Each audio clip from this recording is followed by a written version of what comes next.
So, Josh, you had this idea that you want to talk about admitting when you're wrong.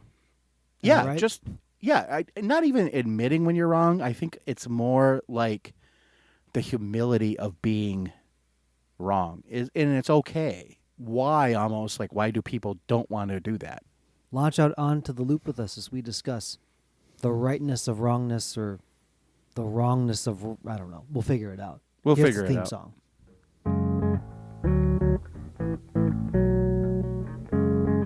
Hey everybody, this is Josh. And this is Brian. Welcome to the podcast for Curiosity Continuum. Curiosity Continuum is an industry innovating, non-traditional company passionate about growing wisdom in the next generation. We are the essential bridge between the analog and digital worlds by building collaborative communities that unleash the power of adaptive expertise and innovation needed to thrive in the 21st century. We combine and mix essential elements needed to empower people to succeed in new ways not possible outside of a creative, thoughtful, diverse community of fellow curious people. Follow us on your favorite podcast app to receive notifications of new content. If you like what you hear and you want to dive deeper, please visit us at curiositycontinuum.com. Thanks for tuning in, and let's start the conversation. I have a leading comment about admitting when you're wrong. All right? I figured this might hit home to Brian a little bit. Because he knows I struggle with this.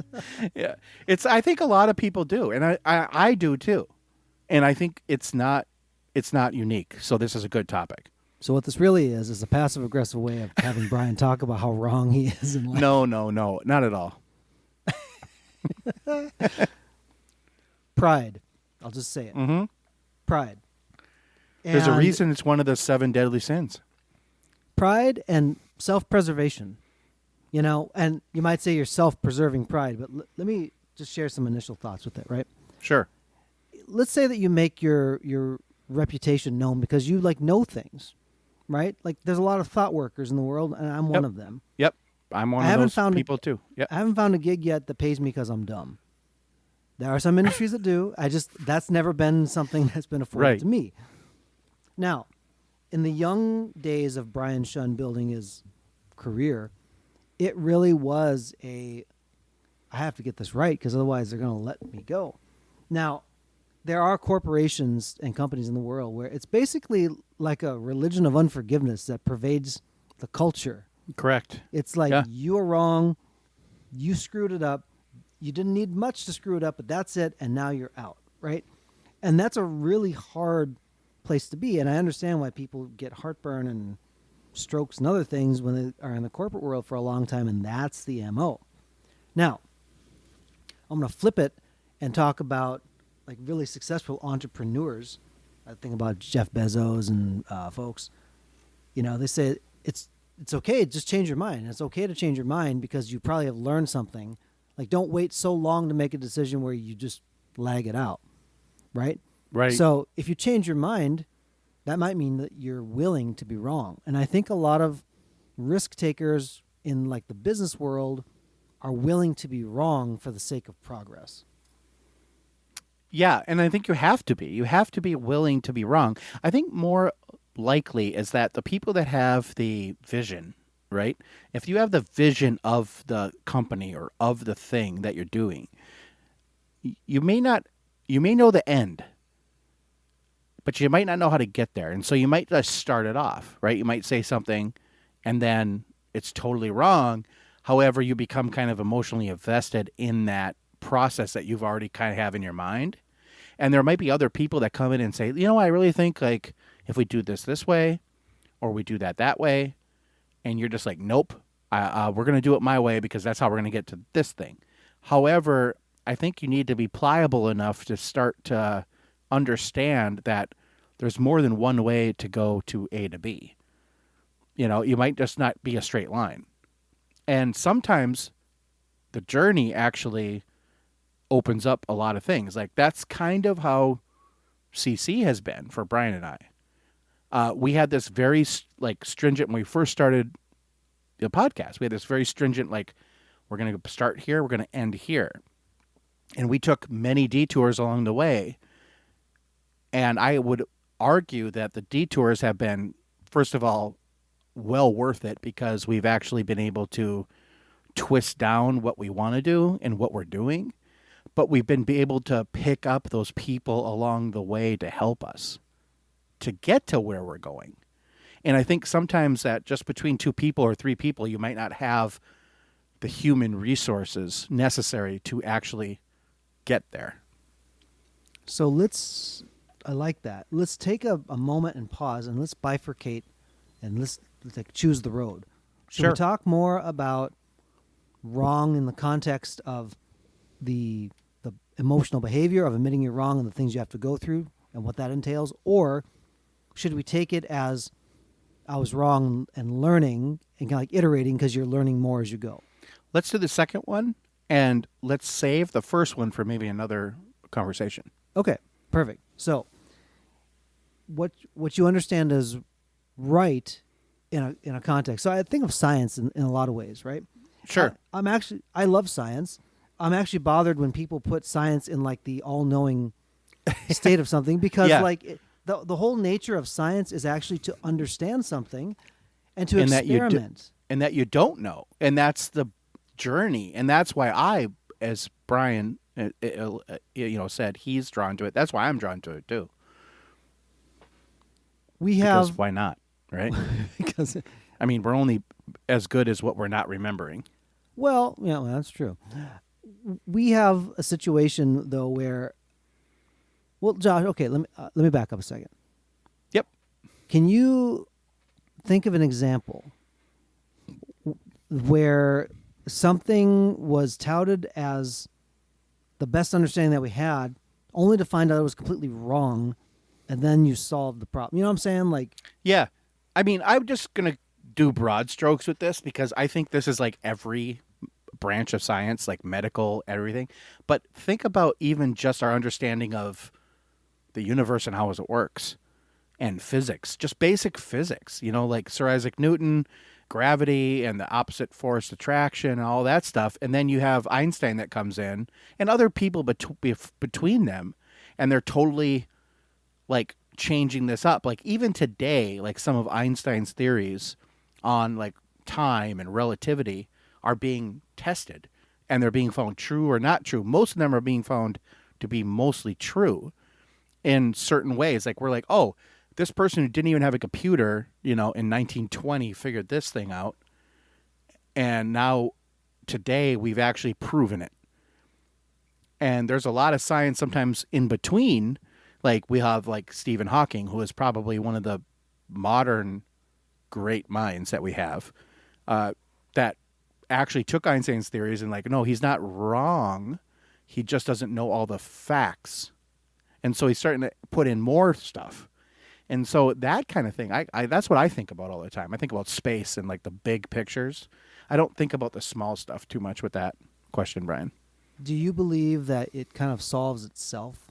Like if you seek after the big things, are you finding like in the pursuit of that type of understanding? Personally, yes. I think that if you're open to it, like a lot of people don't like to, I don't even know how to word it, but they just don't like that confrontation, right? So they want to make sure that they're right or that they're wrong, but they're right for a reason or whatever. And so I think that it does solve itself if you're looking for the right. I almost think if you're asking the right questions, it's going to solve itself. But really, what you're doing is you're searching for answers, right? You're not searching for questions. Okay, so let me back this up then and ask. I guess it would be more a philosophical question. These are actually. I mean, I like Well, this. What can you? I guess, Josh, where I go is kind of you look at Sure. like what's the meaning of life? Where Pretty much, who am right? I? Where am I going? Those are always fundamental questions in every human experience that you're asking yourself, and there's reasons why you're asking yourself that. Can you know something is right and wrong? So, I mean, like, I have obviously my opinion on it, but do you believe that you can understand right and wrong in an absolute sense? I mean, there are absolute truths, I would say, and there's absolute falsehoods, but I don't know if there's. I honestly don't know, Brian. I mean, I think that's the biggest question, right? That's the thing you got to ask yourself And I think the biggest thing you can say to yourself is, I don't know. And to me, that's what that pursuit is about, right? It's about the never ending answer. You're never going to find the perfect answer because when you find a little bit of it, it's going to have more questions to it. So let me spin it this way then. There's there are absolutes that exist, and we can get our perception of those right or wrong, right, depending on the nature of that truth. Because just because if I didn't believe gravity existed, and I mean I could be proved wrong pretty quickly, but I could really believe it with all my heart that Sure. gravity doesn't exist. So I guess where I'm going with it is this: you can you can be right or wrong about something, and you can have a correct understanding of something because you know in part. And you could also have a wrong understanding about the whole just because you know in part. And that's part of the journey, I think, of understanding, where we don't ever know the entirety of everything. That would make us God. Like last time I checked, that was on my resume of experience. Like, yes, Right. Brian is God. Never. Right. I'm not qualified for that job.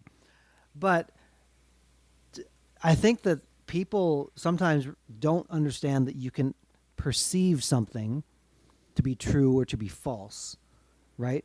And your perception of it also doesn't change the very nature of it because it may exist without you, right? Without you thinking about it, it can still exist.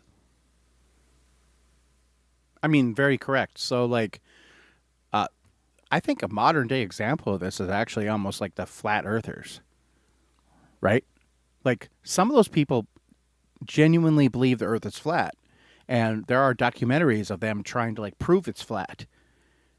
Even though we, as a people, pretty much a lot of the scientific community, like, figured that out in, like, 3000 BC that they figured it was round, right? So, like, they would, like, do experiments and prove themselves wrong, but they're like, no, there's something wrong with this experiment. And Oh, so yeah. they would keep doing it. Now, I don't know if they really believe it or are they just after the notoriety for believing it?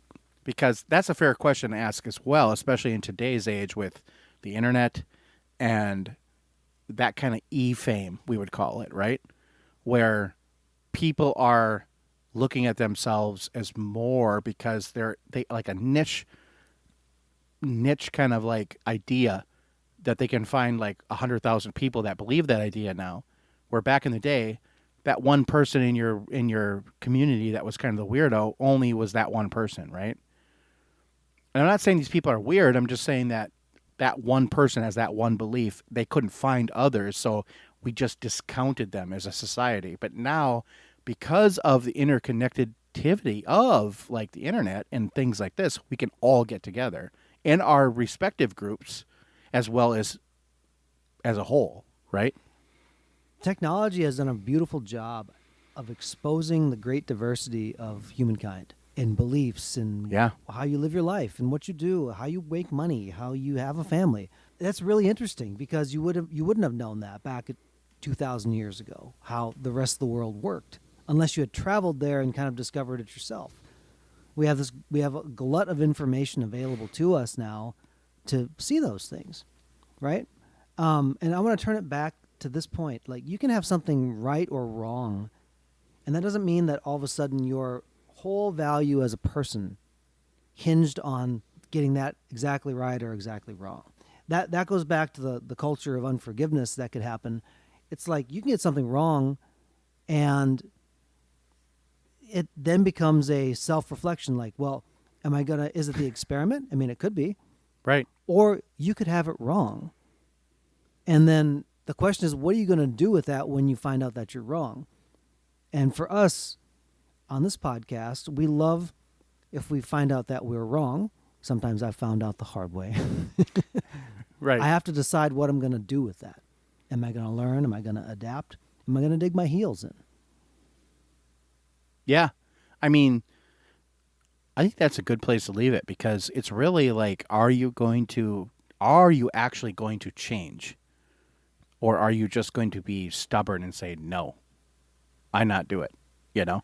And is that a good thing? I mean, that's a whole nother conversation. So I think we'll title this episode "The Nature of Wrongness," and Sure, it sounds very CC-ish, I guess. it does. So until next time, this is Brian And this is Josh. for Curiosity Continuum.